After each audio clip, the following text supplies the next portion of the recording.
This is the continuation of my survival in Amazing Jungle at the Rio Negro. Now, I left you at the sand island, small little sand island that will eventually flood during the night. Now, I couldn't get anywhere. I do not dare. I learned my lesson and I decided not to swim, but waited up. There was no cover, so the sun was really very hot and it was baking me, really literally baking me. And it was as strong as the sun in outback Australia. Remember that I was in the outback Australia at the time. Well, the sun is that strong, and you can still see that, the different color on my t-shirt I wore. And I was just toying around with the water around there, and it was like almost hitting midday. The water was coming in. I was preparing for it, and then along came a boat. Now, I thought initially that it was tourists, but it happens to be a local. Well, they don't live there, but they were traveling, and this guy seems to be one of the elite society of Brazil, a Brazilian. He's got his own boat and driver, and his mom looks very young for her age. And people who are wealthy, they look after their health very well, and they look good. So this guy's got a very nice swim shorts too. So I know where he's coming from, and I beckoned him. He came, and he started swimming together in the island. And I told him about my incident, not exactly, but I told him to be careful. Now he wasn't going back to the island. He wanted to play around a bit more, and the nearest to the sand was the other island. And I asked him if he could just give me a ride. He says, yeah, sure, no problem. So he got his driver to send me there. Now that is what I call jumping from the frying pan into the fire, because when I reached there, it was okay. It was all sand. But the problem is there have been some occupation by there's been some exploration by some idiots. So they built a campfire and things like that. When there's human, there's flies. There's a lot of flies, and it was not just mosquitoes.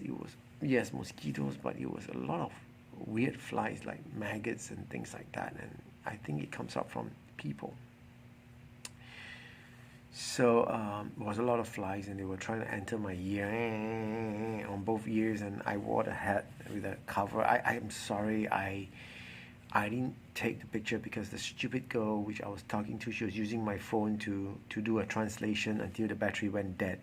And at the end of the day, she didn't send me to the island anyway. So I couldn't record any. I wish I had did. It would have been marvelous, okay, like what I did with Outback Australia, but all I can do right now is just to describe to you.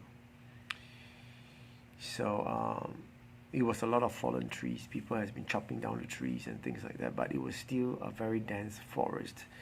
I changed to a new shirt and things like that, and long pants, and I put a mosquito cream, but it was totally useless because the mosquitoes weren't afraid of it at all.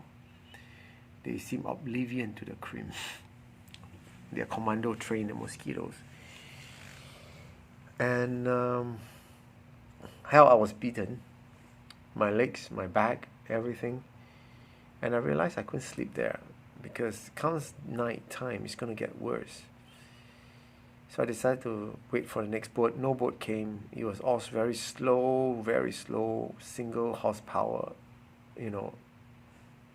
It was terrible, and I was under the heat.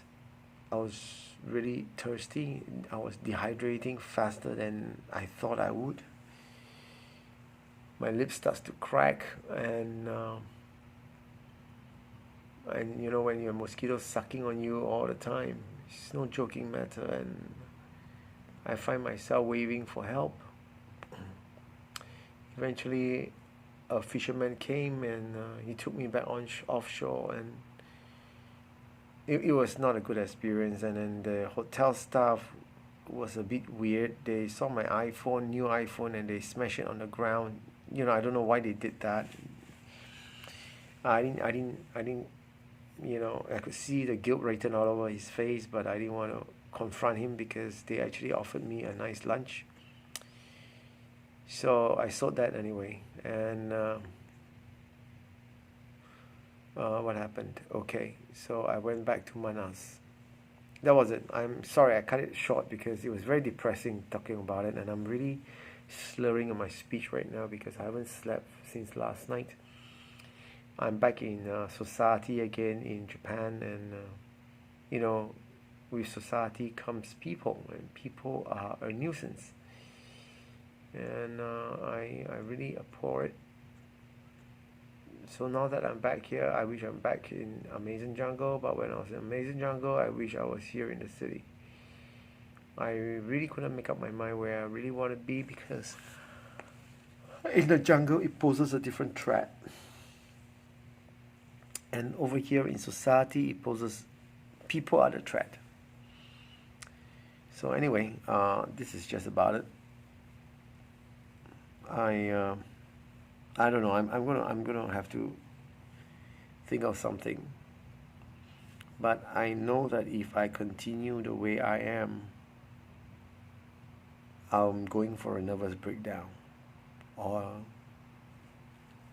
a meltdown. I don't know. I'm tired and I'm sad. I thought the Amazing Jungle was going to work out fine for me. I forgot to tell you this. I wandered 700 meters into the forest. And then after 700 meters, I had my compass with me. Okay, this is my watch compass. All right, they had a compass, Mudmaster, the top of the line, and it really serves its purpose. Thank God for that. I remember going northeast, so I need to go back southwest. You know, when you travel in different directions, you really get lost, and if you depend on your own compass and not the mechanical ones, then you're going to totally get lost. And there's a lot of Brazilians who actually died. There was a very rich kid who went out to the Amazon jungle with his friends, and it didn't work out, and he died in his father's hands after the father, got a whole team of people to look out for his son in the Amazon jungle. So this is how fierce it is over there. Now, when I wanted to turn back, I really couldn't find my way back. If I had not depended on this compass, I would have been totally lost. I would have gone on for days and nights and not see the entrance out of it, the exit out of it. So those of you who thinks that you know directions, don't. Always depend on a mechanical compass, because this is where it points you in the right direction.